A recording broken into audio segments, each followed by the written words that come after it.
Well, at this time, I'd like to invite Las Vegas Metropolitan Police Department Sheriff Joseph Lombardo.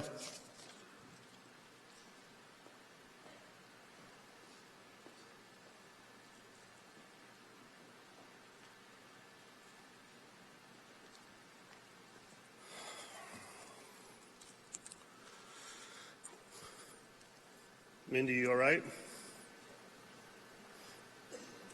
I'll tell you what, that was pretty amazing.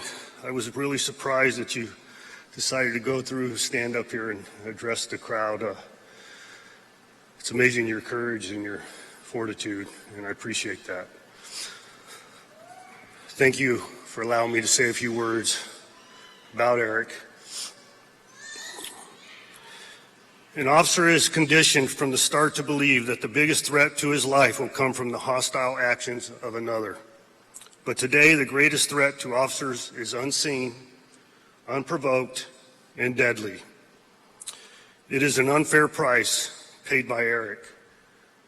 So Russ, are you still out there?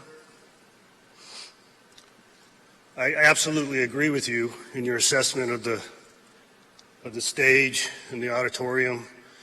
But Eric is still paying the price today because this room should be filled.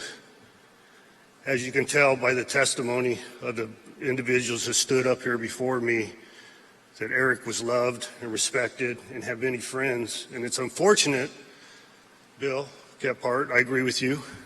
The world we live in now is tragic.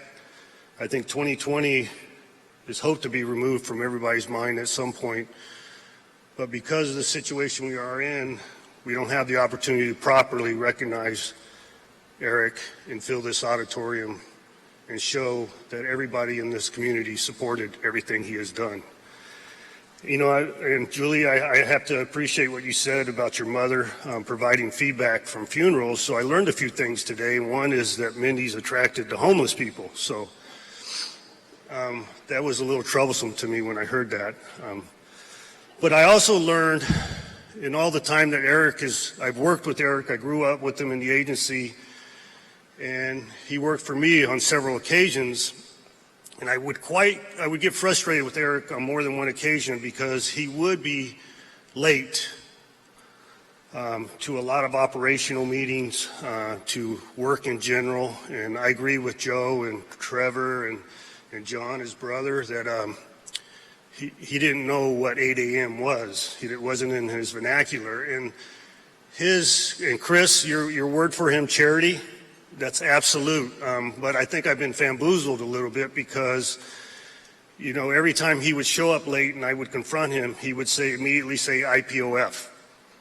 Sorry, Sheriff, I went by the IPOF office. Now it comes to find out today the feedback I learned from the individuals in the room that, in fact, he was just sleeping late. But I appreciate that. And the other thing I wanted to recognize is this picture here.